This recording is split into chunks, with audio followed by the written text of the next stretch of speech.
feel like, sorry, when you were about to sit down, I feel like just moving the chair. I think it's good like this. How are we all doing tonight? Good. Good. Hey! Loud noises. So, my name is Rafael. For those of you that don't know me, I'm a youth leader at City Youth, and I've been serving for about 4 years. I've been attending for about 7 years. And when I first came here, it was very different. I consider everyone here like my family. I consider this to be my home. I made a lot of mistakes here, but I've also learned a lot of things here. Now, as I go on with my testimony, I want you to keep something in mind. These words, no less God within the shadows. And these words are from the song that we're going to be singing later, Highlands. So as I go through, Highlands! As I go through my testimony, keep those words in mind. So 2019 was a hard year for me. It was also an awesome year for me. I was tested, I was lost, I failed, and I was broken, literally. But I also succeeded, and I also met a lot of people, and I found hope. And when 2019 started, I decided to put God first in my life, right? Above everything else, above my studies, above everything else. Now, just so I'm making myself clear, I'm not saying studies don't matter, right? Focus on your studies, just know how to manage your time, right? Now, before I give you a testimony, I'm going to give you some background. At the end of 2018, when I was entering my first semester of second year of aerospace engineering at Ryerson, I was in a state of confusion. I was slacking off, and I was just concerned, you know. And you might ask me, hey Raf, but didn't you have food and a shelter? I did, right? I had all those things. You might also ask me, Raf, didn't you have a family that loved you? And yes, I did. I also have friends that love me very much. But my problem wasn't concerning my studies, my necessities, but it was concerning my studies. I was just putting everything before God. I had the order upside down. I had my studies, family, friends, and other activities, and God was just like in the background, right? He wasn't a priority in my life, and this was just a problem, right? I wasn't seeing things clearly. Now, I found that I was confused, and I had a different mindset. So when 2019 started, after going through a tough semester, almost failing another course for the second time, and not doing well, I decided to put God first, right? Put Him above everything and make Him my priority. Now, when I did this, everything changed, right? My studies changed. I began to study more efficiently. I didn't begin to study more. I just studied more efficiently. I found a passion for my career a lot more. I fell in love with it every single day. You know, there's ups and downs. There's a prod that you don't like here. There's a class that you don't like there. That's normal. That happens to every one of us. But overall, I just felt more wholesome and more found. And I managed my schooling better. I was more fulfilled. I was happier. Now, this reminds me of a verse, Matthew 6:33. I can bring your attention to the screen there, and that's me, if you don't recognize me. That's part of the testimony later on. That's in Banff, Alberta. By raise of hands, has anyone been to Banff, Alberta? 1, 2, 3, 4, 5, 6? It's awesome, honestly. It's probably one of the most beautiful places I've ever been to. And the verse says something like this: but seek first the kingdom of God and His righteousness, and all these things will be given to you. Right? Now, note that seek first, meaning like put Him first, make Him your priority, right? Now, when I noticed this, I decided to put him first. Now, I didn't decide to put him first so that I may have everything, or so that I may get things, but I put him first just because it's important. That's how it should be, right? And when I did this, I saw things going my way, right? It was better. I was found. Now, you might think that because of this, everything else would go well, right? My whole life would have no downs, nothing like that. But I found some troubles mid-2019. In May 6th, 2019, I was in an accident, a life-threatening accident that could have cost me my life. I broke both my arms and I was severely concussed. I don't know if you have some pictures. So that's me. The top right picture, that's my mom, and to be honest, I don't know who those other two people are. And the reason, well, I do know them, but I don't know their names. So what happened is that when I was in Calgary, Foothills Hospital, some friends from family came to visit me because they were in Calgary. And these two ladies over there, they're friends of my uncle. Now, I feel so bad because I do not remember their names, but this just goes to show you how bad the accident was. I was just concussed. I didn't know, right? I remember them, but yeah, over here, that's my beautiful arm right there with those pretty little stitches. And that's me taking a little 18-hour nap. So that's what happened in May 6th. And I'm gonna tell you how it happened, basically. So we arrived in Banff, Alberta on May 3rd, and we decided to go there with my friends, Brad, Zaid, Zane, Merteza, and Jashin. I think I got all of them. So we went there, and that semester for me went incredibly well, 2019. Like I said, I put God first. The semester for me went incredibly well, and I don't think I'll probably replicate that. And because of that, we decided to celebrate. So I managed to get a scholarship, and with some money from the scholarship, I was able to fund the trip. Now, we went there, we arrived there at May 3rd, and we got some days to relax, climb some mountains like the one you see there, just take it easy. Now, on May 6th, we decided to go to Lake Louise. Does anyone know where that is or what it is? So it's a really nice lake. Let's just put it that way. We decided to go biking, right? Like you see in the top picture right there, making funny faces. Now we started off at the hotel, we got the bikes, and we biked. This was a completely paved path, nothing hard, right? It's just normal, right? And we got to a certain point. When we got to that point, we couldn't go any further, right? It was construction. Now I remember that.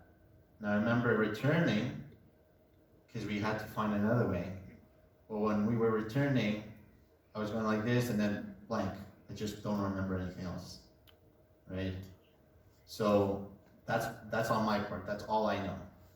Now, what my friends tell me, so we had two at the front, I was in the middle, and then we had two others at the back. Now the ones in the front were just doing the thing, going la la la, and just riding along. And then me in the middle, I was going la la la, but in the sky, and then falling to the ground.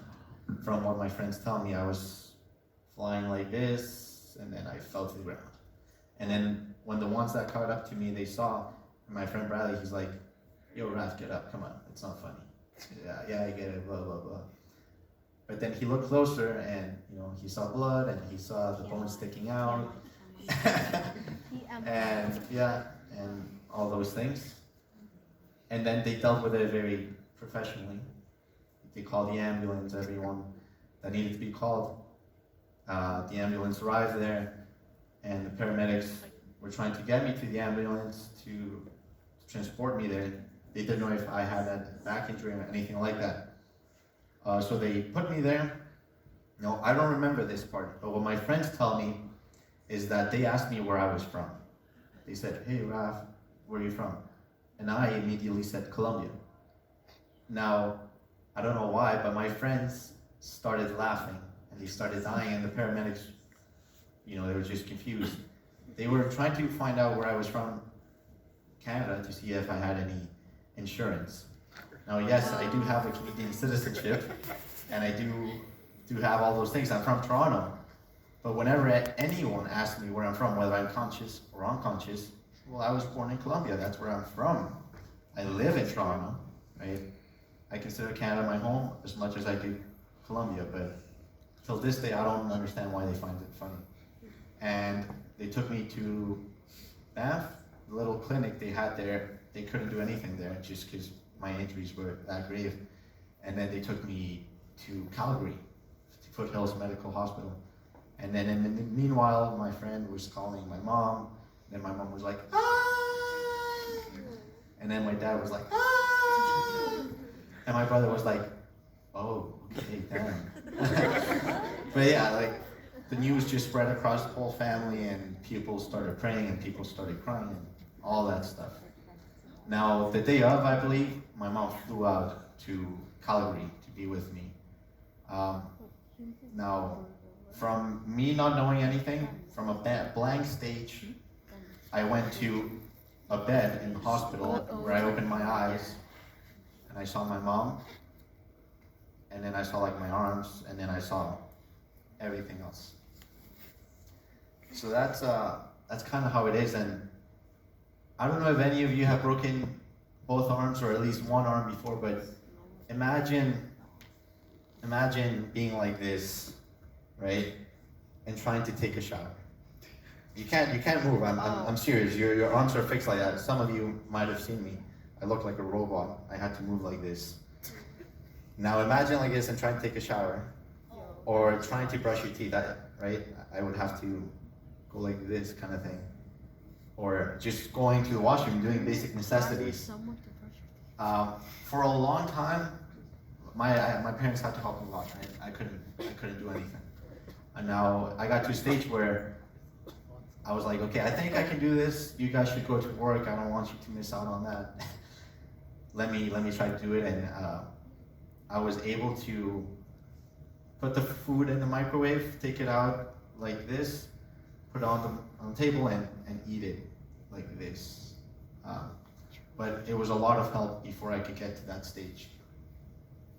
So don't break your arms, basically, that's what I'm saying. Now, when I was in the hospital, I was thinking mainly about two things. And it'll surprise you, I wasn't really thinking about my health too much. I was thinking about my summer job and my studies, because I had to start my job May 15th until August. And this would allow me to pay for school. I'm a student, I have to pay for school. And I also had to take a course, or else I'd be behind. And I was just stressing about this. So I remember calling my boss, telling her, "Hey, listen, I was just in this accident, just broke my two arms, nothing special. And could you just wait for me, or what can we do?" And then she was very kind, and she said, "Don't worry, take as much time as you need and recover.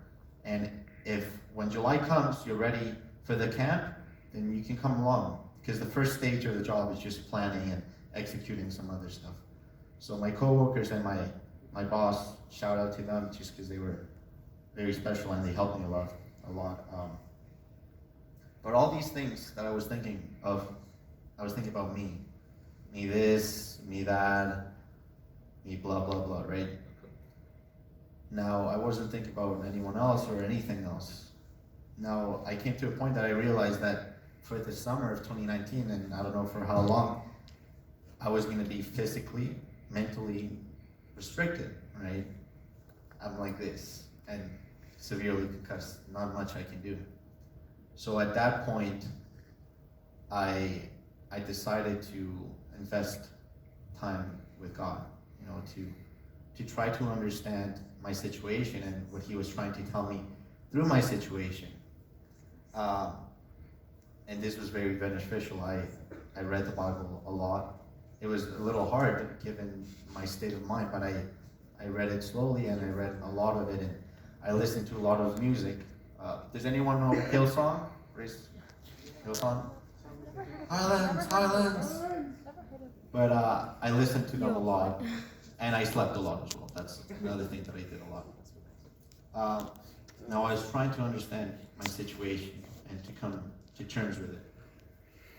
Now, who remembers it was 2019. 2019 City Youth Conference. I remember it. You guys have fun there? People over there? 2020. We'll see you there. 2020. Yes. Yes. Or, The bugs. So The flies. for the conference, that's something I thought about as well, because I wanted to attend and I wanted to serve. Now I got the opportunity to do that, to attend the conference. Now, as the leaders, something we did in the mornings before any activity or before anything, we would do like a little huddle up or just go talk about stuff, and we would do like a little worship set. Now, in this worship set, there was a song called Highlands. Now, sorry, not Highlands, Hillsong. Now, to tell you something, on 2019, at the beginning of 2019, Hillsong dropped their album, right? Their new album. Yeah. Now, I don't know anyone here, but when one of your artists, one of your favorite artists drops their album, what I do is I play the album. I don't know the name of the songs. Does anyone else do that? Like, I just play the whole album, right? So I was familiar with every inch of that album. I just didn't know the name of the songs. I was familiar with the lyrics, but I didn't know which song they corresponded to. And just keep that in mind. I listened to the whole album from before the accident, during the accident, and up to that point, and I still listen to it. When Spotify dropped the top things from the decade, the most listened to songs, Highlands, Hillsong was up there. It was my most listened to. So that just tells you how much I listened to it. Now, when I got to the conference, there was a song called Highlands, right? Now I'm looking at the paper, and I'm singing. I'm like, oh, this is a cool song. I know it. I don't know where from, but I know it. And then I got to the lyrics. If we can pull up the lyrics, maybe. I got to the lyrics, no less God within the shadows. Now, I kid you not, it was like my eyes just opened. I saw I realized it made sense to me. This message, no less God within the shadows, these words I had been hearing from before the accident. I'd been hearing these words during the accident, after the accident, and I heard them just now. I realized what song they were from, and I realized their significance. No less God within the shadows. He's always there. He's constant. Now, I'm going to read for you the rest of the lyrics. I will praise you on the mountains, right? When we're at our highs, when we're succeeding, when everything's going well, I will praise you on the mountains. I will praise you when the mountains is in my way, right? So when there's an obstacle, the size of a mountain, when things are not going so well and things are not going our way, I will praise you. You're the summit where my feet are. I'm with you. I will praise you in the valleys all the same. When we're at our lowest points in life, I will praise you all the same. And then we get to the middle of the phrase, no less God within the shadows. No less faithful when the night leads me astray. You're the heaven where my heart is, and the highlands and the heartache all the same.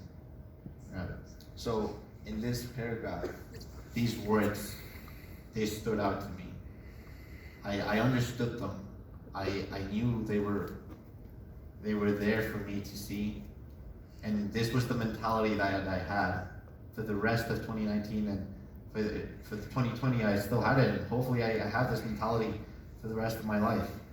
No matter what we're going through, sometimes we're stressing, we have a lot of schoolwork, we have a lot of family struggles, anything that we're going through. We may seem like we're scared or we're not dealing with it at the moment. What we have to realize is that He's always there. Now, I'm gonna call your attention to Psalm 23:4. Now, when I heard these words, it brought me back here. Now, a couple of years ago, for City Youth Conference, we went over Psalm 23. We went over it in depthly. And I don't know how many of you still have it, but there was a little portrait that we gave out, Psalm 23, right? I still have mine at home. Now, in Psalm 23, verse 4, it reads, "Even though I walk through the darkest valley," meaning when I was at a dark stage, I had both my arms broken, and I was concussed, and I'm still recovering from it slowly and steady. "I will fear no evil, for you are with me." Right?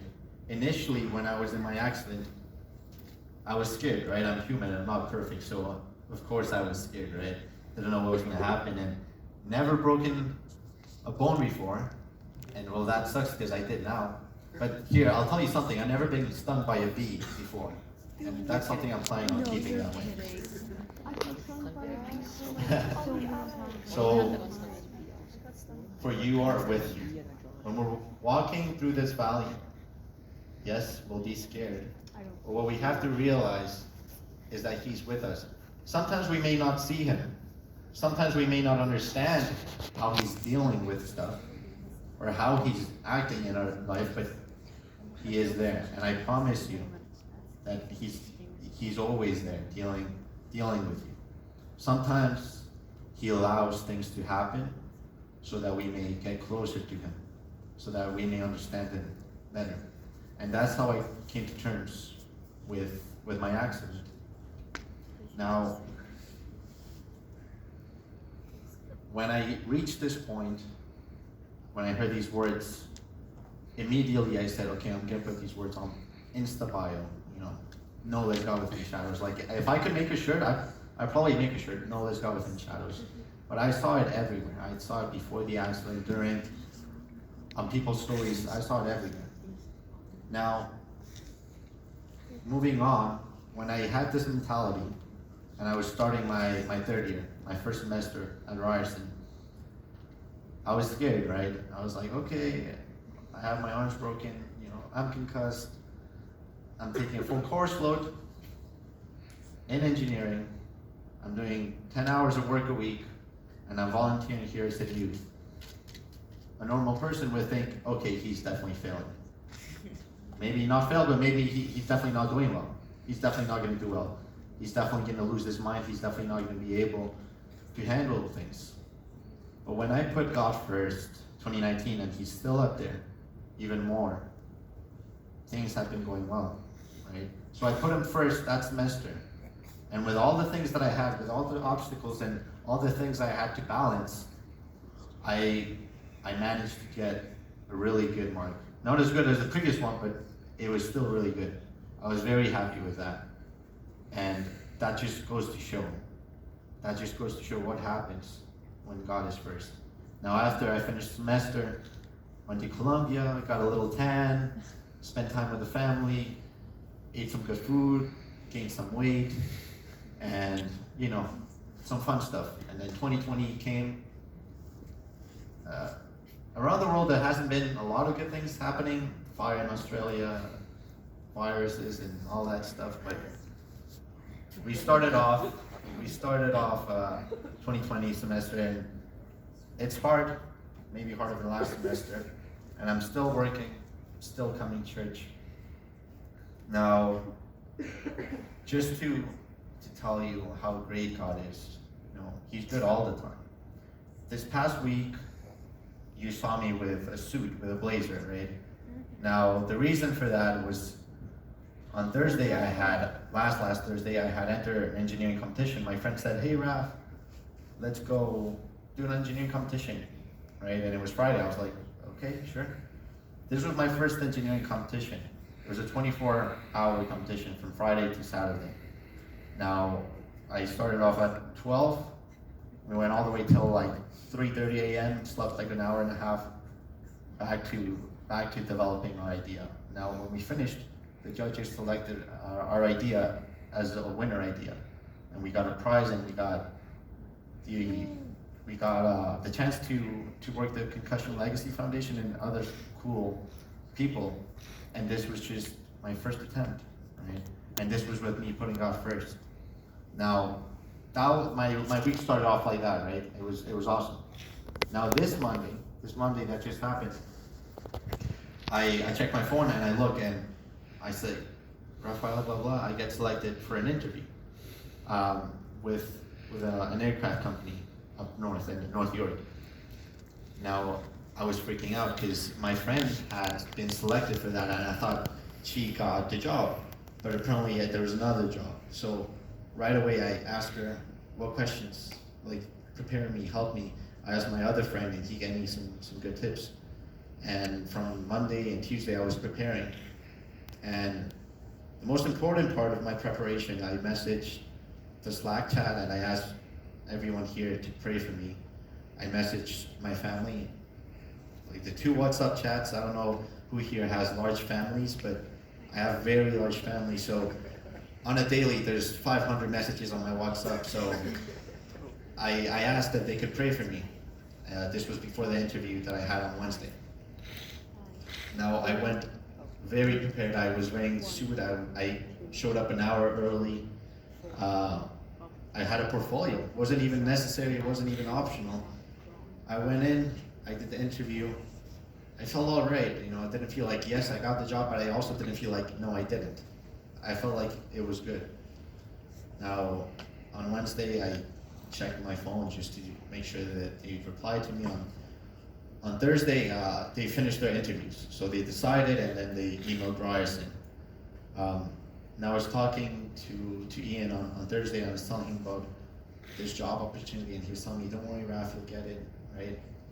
And I really wanted to get it, right? So yesterday, I finished classes, I went to play pool with my friend, Santiago, and I have my phone on my hand, and I see the name of the company, 2019, 2020 offer. So I saw offer, I didn't jump up and down just because when it says offer, it could be like offer declined. Right? So I didn't want to get ahead of myself. So I opened my phone slowly, I opened the email. I read Rafael, my name. And I see the second word after that, congratulations. And after that I was like, okay, I got the job, because congratulations, right? Congratulations. You didn't get the job. Now, when that happened, I put my phone down, I dropped it, I dropped my pool stick, I just fell to the ground, on my knees. I started bawling my eyes out, and I was completely grateful, right? I was just, I was speechless, and I was like that in a public place. This is not a low-key type of place, you know. It's where students get together and there's a pool table then, and I was there for like 3 minutes or so. I get up with my eyes all watery, and my friend, he's like, are you okay? And I'm like, No, I'm not okay. I don't know. And then I showed him the phone, and he's just like confused. I showed him the phone, and he sees the same thing that I saw, and he's like, yo, parce, congratulations, like, we hug each other, this and that, and he says, it's all hard work, bro, blah, blah, blah, all this, and right away I called my dad. He couldn't understand what I was saying, because I was like, I got, and he's like, are you okay? And I was like, yeah, and I told all my friends, this and that, I was just very happy. Now, the accident was in May 6, 2019, right? I started work in May 5th. Basically a year from when the accident started, because there's that gap year thingy. 1 year after I suffered an incredible accident, I move on and I'm working at an aircraft company. Never would I have imagined this, right? Not only from the point of the accident, right, and how much I had gone through, but from when I first came here. Just recently, February 4th, it was my anniversary for 11 years in Canada. Yeah. I came in 2009, so February 4th, 2020 was 11 years. And I told my dad, and my mom and my dad didn't realize that. I told my dad, and he was like, "You're right, it's 11 years here." My dad doesn't cry a lot, but he was crying. He was shook, and he was very emotional by that. But I don't believe it's a coincidence that after 1 year of what I had gone through, exactly 1 year, I'm in the position I am now. I will praise you in the valleys. 2019, May 6th, and I will praise you in the mountains all the same. So I was in the valleys, now I'm in the mountains, right?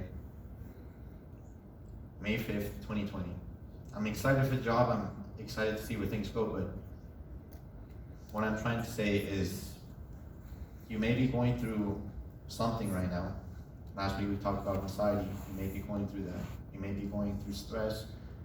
You might not know something, or you might feel like no one understands you, that you're lost or something. You're walking through a valley, right? You might be scared, and it's natural to feel that way, right? I'm scared, right? But what you need to understand is that He's there. He's always constant, right? No matter what. And because of having that mentality,